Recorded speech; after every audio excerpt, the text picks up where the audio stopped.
Você pode, depois do culto, ir ao Facebook e assistir de novo esse musical, porque está sendo transmitido ao vivo e a gravação fica disponível na página da igreja, que é IBBV BH. Mas o nosso texto, eu repito, é o Evangelho de João, capítulo número 5. Depois disto havia uma festa entre os judeus, e Jesus subiu a Jerusalém. Ora, em Jerusalém há, próximo à porta das ovelhas, um tanque, chamado em hebreu Betesda, o qual tem 5 alpendres. Nestes jazia grande multidão de enfermos, cegos, mancos e ressecados, esperando o movimento da água. Porquanto um anjo descia em certo tempo ao tanque e agitava a água.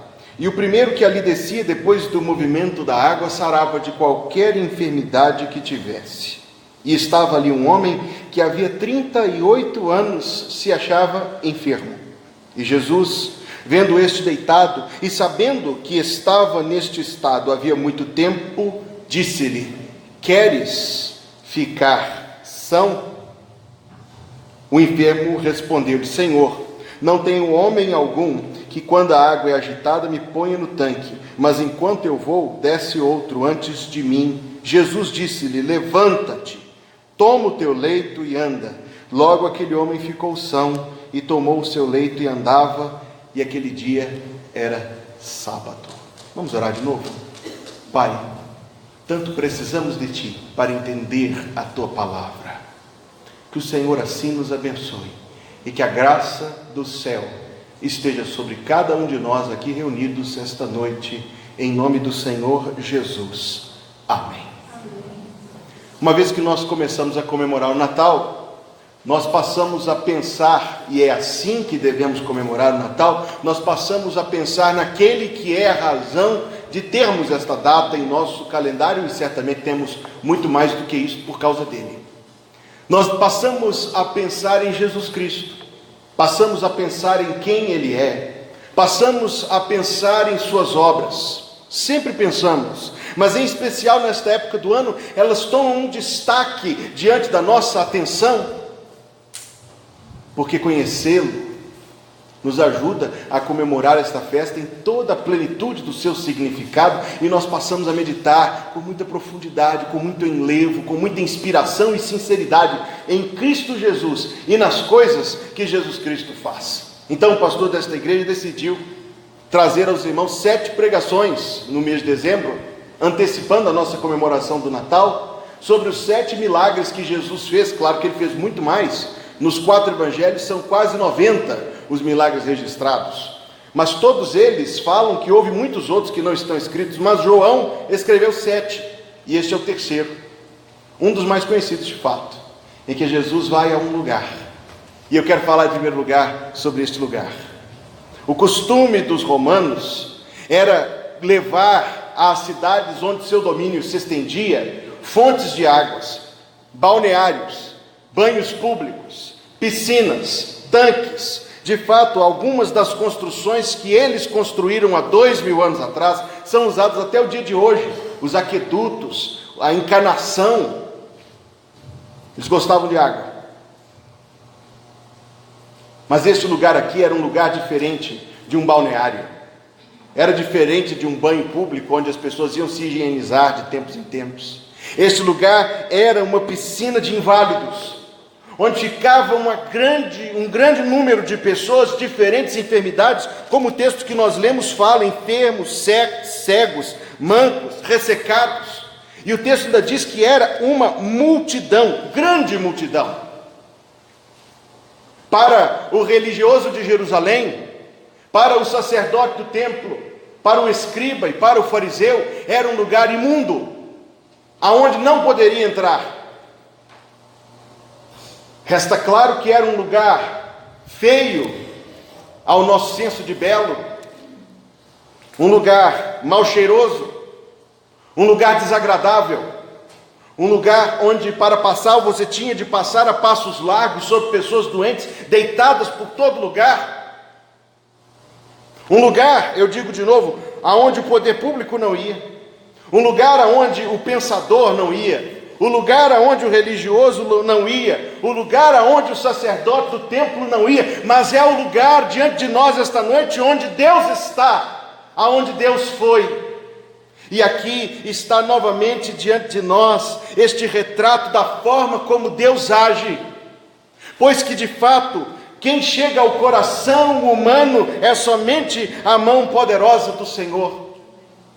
Quem pode visitar os recantos da mente, onde estão guardados os segredos e onde estão estocadas as preocupações, é somente a presença de Deus, a fresta do coração, que é envolvida pelo manto do segredo, a mão salvadora, a mão consoladora, a mão perdoadora, a mão santificadora de Deus visita.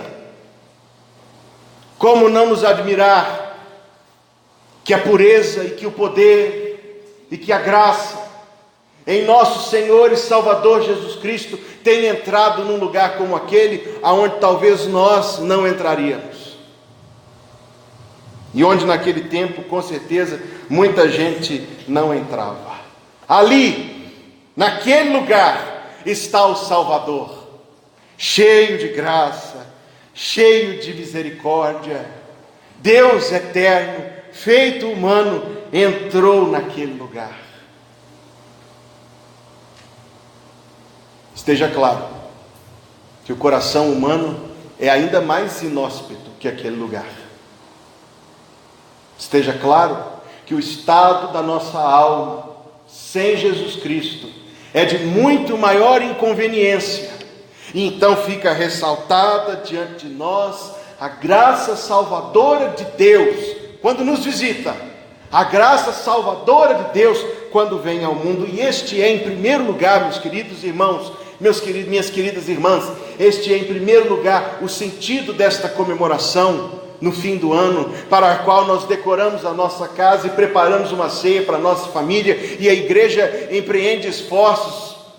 Este é o sentido primário e principal desta festa. Não é notável somente que Jesus Cristo tenha entrado naquela piscina, naquele lugar onde havia uma piscina de inválidos. Isso não é tão grandioso quanto o fato que quis entrar antes disso no mundo.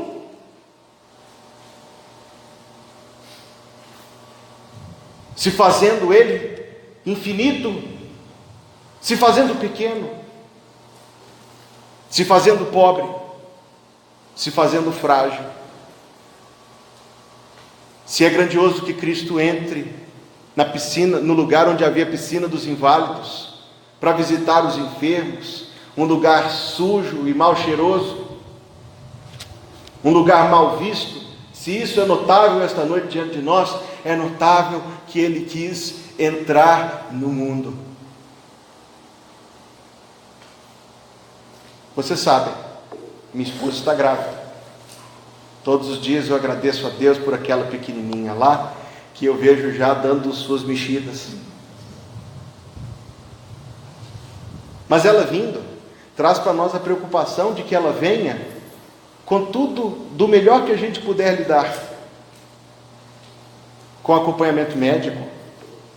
Essa semana foram 2 vezes, e o berço está lá para eu montar.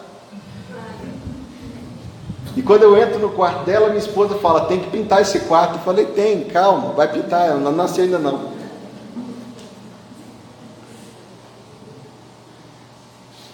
E a gente tem roupinhas, e eu não quero me perder nessa digressão, mas eu preciso dizer aos irmãos que esta experiência pessoal me ajuda a entender um pouco da obra de Jesus Cristo, pois a minha filhinha, quando vier, eu quero que ela tenha o melhor que eu puder lhe dar. Mas o Filho de Deus, muito mais santo, muito mais digno, muito mais amável do que a minha filha, o Filho de Deus não teve para si senão um coxo onde os animais comiam. Em toda a cidade de Belém, pequeno ou grande que fosse, não havia lugar para ele. E isto, meus irmãos, é notável diante dos nossos olhos, pois quando Deus veio ao mundo, não havia porta aberta para Deus. Nós devemos sempre imaginar, nós devemos sempre meditar na grande, amorosa humildade de Deus, que entrou no mundo, e entrando no mundo, foi até um lugar como este tanque de Betesda. Alguém diria: eu não vou lá não, porque eu vou voltar doente. E lá está Deus. Alguém diria: eu não vou lá não, porque os doentes vão ficar abraçando a minha perna e querendo que eu lhes dê dinheiro. Lá está Deus. Alguém dirá: aquele lugar é um lugar muito deprimente de visitar e mal cheiroso. E lá está Deus. Mas em segundo lugar, eu quero falar aos irmãos sobre a pergunta que Deus fez naquele lugar. Quando Jesus Cristo entrou naquele lugar, Ele não fez um festival de milagres. Ele não deu o seguinte grito: ponha-se todo mundo em fila, que hoje eu vou curar todo mundo. E botou os apóstolos para fazer triagem, com pulseirinha vermelha, verde e amarela. Deus entrando naquele lugar, onde havia grande multidão de enfermos, dirige-se a uma pessoa, e notamos como é o trato de Deus e o chamado do Evangelho, conquanto seja abrangente, é chamado particular a mim e a você. Deus entrou naquele lugar de grande multidão, mas foi até a um homem. Como é grande a graça de Deus, que tinha naquele homem que fazia com que ele merecesse, diferente de qualquer outro dos que estavam ali. É o propósito santo, o plano divino, a forma soberana e graciosa como Deus lida com as almas humanas. Mas Deus faz uma pergunta àquele homem, pois que o texto diz que Jesus Cristo, vendo aquele homem deitado, o verso anterior diz que ele era enfermo. Eu não posso mergulhar nos detalhes do texto, ainda que meu coração deseje tanto, eu tenho que me conter. Mas a palavra grega aqui empregada, astênico, significa não necessariamente enfermo como portador de moléstia, mas fraco. Somente isto. Deus vai àquele homem que o texto bíblico chama de fraco, vendo este homem deitado, sabendo que estava naquele estado há muito tempo, Deus faz a pergunta: queres ficar são? E nós perguntamos talvez: que pergunta é esta que Deus onisciente faz? Por um lado, porque Deus, sendo onisciente, não precisa perguntar nada.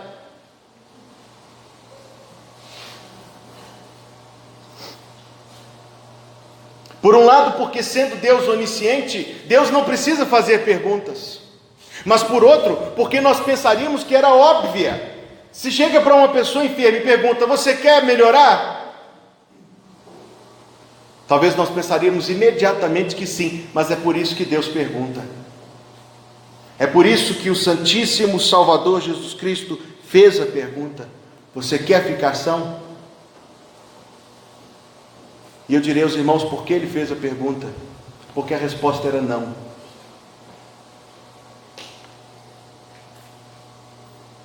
Aquele homem estava ali havia 38 anos. Tudo que ele conhecia era aquele tanque. Ele vivia das esmolas que ele dava. Ele convivia com outros enfermos somente. Ele sabia sentir pena de si. Ele sabia comiserar-se do seu estado. Ele sabia lamentar. E talvez, se você me permitir imaginar, eu imagino que até certa medida, pois que 38 anos são muito tempo, ele em certa medida poderia ter levantado o seu protesto contra o céu, e dizendo: foi Deus quem me fez ficar assim. A intervenção de Deus, a cura pelo poder do céu em Jesus Cristo, diria de maneira muito clara que a sua vida nunca mais poderia voltar àquele estado. Ele não poderia, curado por Cristo, permanecer ali e dizer: Senhor, que bom que o Senhor me curou, mas eu gosto tanto das esmolas. Senhor, como estou grato pelo que o Senhor fez por mim, mas todos os meus amigos estão aqui e eu não posso deixá-los.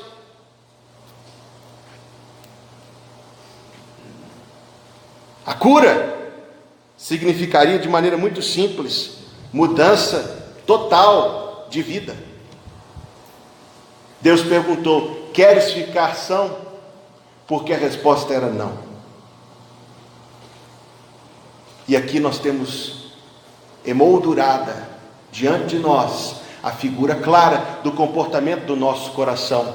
Queremos talvez que Deus nos abençoe de uma ou de outra forma, mas jamais que Deus tome as rédeas e o governo de nossa vida, jamais que Deus defina como devemos viver. Queremos aquilo que Deus tem para dar, mas não queremos que Deus reja sobre nós. Se eu estivesse lá, se qualquer um de nós estivesse lá, e Deus dissesse: queres ficar são? A resposta seria: não, eu quero esta vida. Vivi alguns anos atrás uma experiência pessoal muito marcante. Na igreja onde eu trabalhava, sempre pela marquise grande que tem lá na porta, ficavam muitos e muitos moradores de rua. E de certa forma, inevitavelmente, eles batiam a porta da igreja e nós tínhamos sempre algo separado para lhes dar. E não poucas vezes eu sentei com muitos deles ali, conversei, ouvi suas histórias de vida, e houve um em particular a quem eu quis ajudar, e nós ajudamos, e nós adquirimos para ele a passagem para que ele pudesse voltar para a terra da sua família. Ele recebeu a passagem, tomou banho lá na igreja, trocou de roupa e foi para a rodoviária para viajar.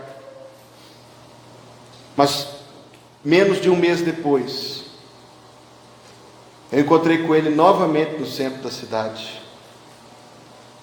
Recebeu a passagem para ir de ônibus, mas voltou a pé, sujo de novo, em trapos novamente. Perguntei: rapaz, o que aconteceu? E ele não tinha resposta para me dar. Quando Jesus Cristo pergunta: queres ficar são? Está proposta aqui diante de nós. Se por um lado esteve posta em primeiro lugar a encarnação de Cristo, que entrou no mundo de inválidos, de doentes, de enfermos, de mortalmente feridos pelo pecado. Em segundo lugar, nós vemos aqui diante de nós o que é que foi que Deus veio fazer neste mundo. Deus veio perdoar os nossos pecados, Deus veio reconciliar-nos consigo, Deus veio nos colocar na posição a qual devemos verdadeiramente pertencer. Deus veio reinar sobre nós em Cristo Jesus. A obra de Cristo é esta, a salvação do céu é esta, a verdadeira vida é esta: estar como servo de Deus, diante de Deus, dependendo de Deus.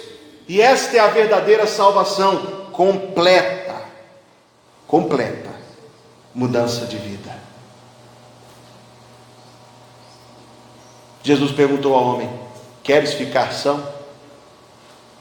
E ele apresentou diante de Deus a evidência que eu uso como argumento. Ele disse: Senhor. Mas não foi o Senhor da fé, não foi o Senhor da adoração, que reconhece a soberania. Foi apenas assim: meu Senhor. Ele disse: meu Senhor, eu estou aqui e eu não tenho quem me leve, então eu continuo aqui. Meu Senhor, ele disse, eu estou esperando alguma coisa acontecer, do céu ou da terra. Eu estou esperando, meu Senhor, que alguém venha aqui e faça alguma coisa, mas enquanto isso não acontecer, eu fico aqui. Deus disse: levanta, toma o teu leito e anda. Vamos pensar nessas três ordens? A primeira diz: levanta. A primeira ordem, cheia de voz poderosa do céu, a mesma voz do céu que fez o universo vir à existência, a mesma voz do céu por cuja ordem as coisas acontecem e vêm e vão. A mesma voz do céu disse àquele homem: levanta. E ele diria para Deus: mas Senhor, eu estou enfermo. É pela voz do céu que a enfermidade se vai e que a força vem. É pela voz de Deus que a cura vem. Deus diz: sai dessa posição, deitado aí, aguardando que algo aconteça. Quando Jesus Cristo diz levanta, Jesus Cristo não está pedindo para um homem aleijado que faça algo que não poderia fazer. É que a própria palavra que sai da boca de Cristo é o veículo de graça para que aquele homem possa fazer aquilo que Deus lhe manda fazer. E aqui está novamente, eu preciso dizer isso, novamente uma figura da salvação. É quando a voz de Deus nos levanta da prostração. A voz de Deus nos levanta para estar diante de Deus. Ele diz: levanta, toma o teu leito, abandona, corta os laços com esta vida, deixa toda a vida anterior ao propósito de Deus, ao poder de Deus, à obra de Deus. Era impossível que um homem curado permanecesse ali deitado entre os enfermos, vivendo a vida entre esmolas e lamentos. Toma o teu leito, Deus diz. É preciso deixar tudo aquilo que fica entre nós e Deus. Rompe essa vida, abandona essa vida. Será que nós entendemos isto com respeito ao Evangelho? Será que nós temos entendido isto com respeito ao Evangelho? Que é somente pelo poder de Deus que nós somos salvos, mas que esta salvação traz para nós mudança de vida, pois Ele diz: levanta, toma o teu leito e anda. As pessoas que Cristo curava, está isso em Mateus, está isso em Marcos, está isso em Lucas, carro com alarme ligado, HFT 1820, isso não está em Mateus, Marcos e Lucas não, mas está ali na projeção. Muito obrigado pelo cuidado, viu gente, isso é importante. Está em Marcos, está em Mateus, está em Lucas, está em João, que aqueles a quem Cristo curava, levantavam-se e o seguiam. Quando Jesus diz: levanta, toma o teu leito e anda, a ideia de que o salvo tem de seguir o Senhor. Isso aconteceu em quase todos os milagres, infelizmente neste não. Passado algum tempo, naquele mesmo dia, Jesus Cristo encontrou aquele homem e disse assim: eis que já estás são, não peque mais, para que não te suceda coisa pior. E aquele homem ia pensar: puxa vida, eu acabei de receber uma grande ameaça de Deus, que se eu viver fora, se eu pisar fora da linha, quer dizer que eu vou ficar enfermo de novo, e onde eu estiver eu vou cair, e caído ou eu me arrasto, ou me arrastam de volta para o tanque de Betesda.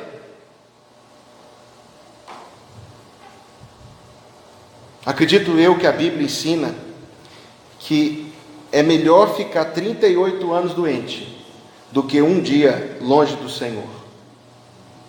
Acredito eu que a Bíblia diz aqui para nós que é melhor ficar 38 anos prostrado em meio aos enfermos, num tanque de inválidos.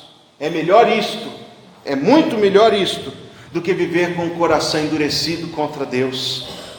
Eu creio, ao ler este texto, que é melhor viver com todas as limitações que houver, menos a da fé. É melhor viver sem olhos e sem vista, mas nunca perder a visão espiritual que contempla a salvação de Jesus Cristo. É melhor ficar surdo do que deixar de ouvir o Evangelho. É melhor perder o olfato, o tato, o paladar, do que perder de vista, do que perder de si as coisas que pertencem a Deus. Eu sei que muitos aqui certamente conhecem aquele rapaz cujo testemunho é impactante. O nome dele é Nick Vujicic. Perdeu os 2 braços e as 2 pernas, mas é um servo do Senhor. Muita gente com 2 braços e 2 pernas não serve o Senhor. Muita gente andando por aí, e indo e voltando e vivendo com menos de 38 anos, ou mais de 38 anos, continua dizendo não ao chamado do Evangelho, ao poder de Deus. Queres ficar são? Mas o que é ser curado? O que é ser curado? O que é ser curado se não voltar para o Deus que nos fez, para a honra e glória do seu nome, de quem estamos separados? Isso é ser curado. Voltar para Deus é ser curado. O que é ser curado? Servir a Deus é ser curado. O que é ser curado? Orar é ser curado. O que é ser curado? Dar testemunho da obra de Cristo em nosso favor é ser curado. E não ter testemunho para dar é estar doente.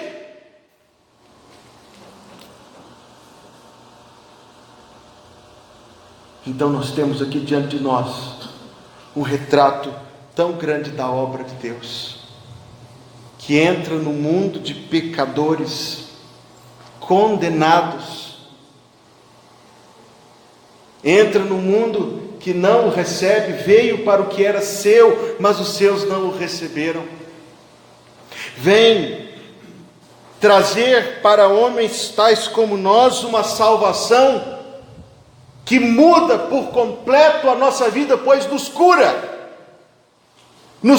verdadeiramente, e nos cura verdadeiramente daquilo que verdadeiramente nos mata, pelo seu poder, pela sua graça, pela palavra que sai da sua boca. A alma de cada um de nós, sem Cristo, é alma doente, e ele diz: queres ficar são? Mas alguém calcula: puxa vida, mas ficar são é me converter, ficar são é me arrepender dos meus pecados e romper com uma vida que desagrada a Deus, ficar são é me devotar a Deus, é me submeter, é servi-lo, ficar são é ser curado é levantar, levantar é tomar o leito, e tomar o leito é seguir o Senhor. Queres ficar são?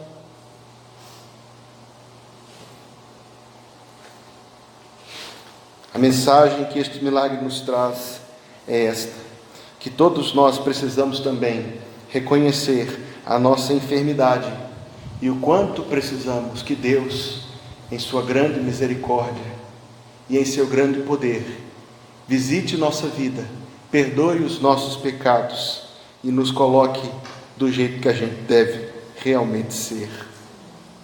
É melhor ficar doente do que ficar sem Deus. É melhor perder a força da vida, mas não perder a força da fé. O Evangelho esta noite, todos os tempos, diz: levanta. Mas Senhor, eu sou enfermo, não tenho força para levantar. É porque pela própria palavra de Deus e pela própria voz de Deus vem a força para que a pessoa se levante, para que qualquer um de nós se levante. Tome o seu leito, abandone, vire as costas a uma vida sem Cristo Jesus e ande, siga o Senhor Jesus Cristo. É Deus quem nos levanta, é Deus quem nos leva, é Deus quem nos cura. Mas alguém dirá: ah, pastor, não, eu não sou enfermo, pelo contrário, sou forte. Aos olhos de Deus que tudo vê e vê na verdade, eu pergunto, e diga somente para Deus em seu coração: a graça de Deus consentiria com a sua vida como ela está hoje? Pergunto novamente: a graça de Deus consentiria com o estado que sua vida está hoje? Ou a mão celestial operaria uma grande operação em sua vida? Ele curou no passado, mas Jesus Cristo é o mesmo ontem, hoje e para sempre. Ele curou no passado, Ele nos cura hoje, mas entenda: ser curado é ter a sua vida transformada pelo poder de Deus.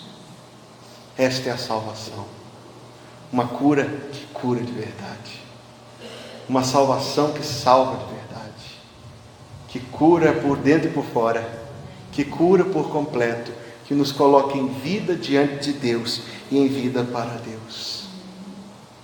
Mas note, eu concluo assim minha mensagem, que quando Jesus, nosso amável e bendito Jesus, nasceu no mundo, em toda a cidade de Belém não havia uma porta aberta para Ele.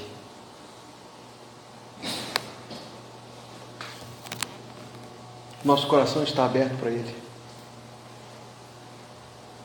Precisamos ser curados de Deus, isso não tem discussão. Queres ficar são? Busca o Senhor enquanto se pode achar. Invoca o Senhor enquanto está perto. Todo aquele, diz a Bíblia, que invocar o nome do Senhor será salvo. Tu deixaste, Jesus, o teu reino de luz, é o hino que vamos cantar. Põe-se em pé. E baixaste a este mundo tão vil um presépio em Belém. Tu, Jesus, sumo bem, escolheste por berço infantil. Faça deste refrão sua oração ao Senhor. Vem, Jesus, habitar comigo. Em minha alma há lugar. Ó, vem já. Vem, Jesus, habitar comigo. Em minha alma há lugar. Ó, vem já.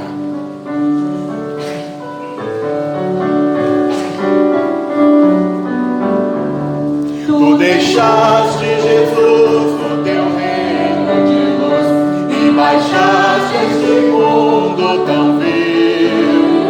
Um presépio em Belém, tu, Jesus, sumo bem, escolheste por berço infantil.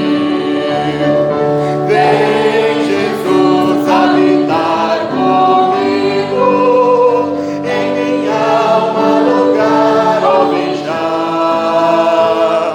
Vem, Jesus, habitar comigo, em minha alma lugar, ó, vem já. Alegraram-se os céus com os santos de Deus, sem poderes nascido Jesus, vindo ao mundo trazer salvação ao que crê na mensagem bendita da cruz. Vem, Jesus, habitar comigo, em minha alma lugar, ó, vem já. Vem, Jesus, habitar comigo, em minha alma lugar, ó, vem já. Tu vieste, Senhor, revelar-nos amor e te aprove do mal nos salvar. Tu provaste do fel do motejo cruel, morte enfim te fizeram provar. Vem, Jesus, habitar comigo, em minha alma lugar, ó, vem já. Vem, Jesus, habitar comigo, em minha alma lugar, ó, vem já. Antes de nós continuarmos a cantar, nós vamos orar a Deus. Curve a sua fronte, feche seus olhos. Só Deus conhece seu coração. Talvez esta palavra tenha chegado a seu coração de uma forma em que você ouviu a voz do céu. Eu só pude falar aos seus ouvidos. Quem falou ao seu coração foi Deus.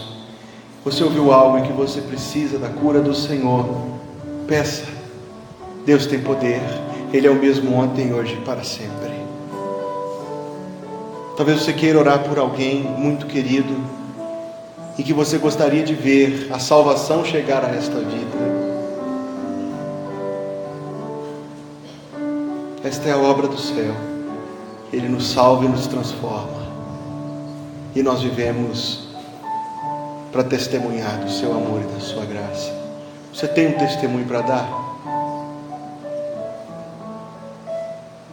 Se você ainda não conhece a salvação, ore ao Senhor e diga: Deus, tem misericórdia de mim. Dá-me esta graça, dá-me esta bênção. Vamos orar ao Senhor. Pai Santo, obrigado, Deus, pela palavra que recebemos de Ti esta noite. Que a Tua graça esteja sobre todos nós. Que a Tua palavra fale ao nosso coração e nos prepare, Deus, para nos encontrarmos com Cristo, vivendo com Ele a cada dia. Obrigado pela obra que Ele fez por nós na cruz. Obrigado, Deus, por aquilo que Ele faz ainda hoje em todo o mundo, em muitas vidas. E nós pedimos a Deus que esta obra aconteça ainda hoje aqui no meio de nós. Que o Senhor enche o nosso coração da tua palavra, da tua presença e da tua graça. Nós oramos em nome do teu Filho. Amém. Vamos cantar a última estrofe do hino?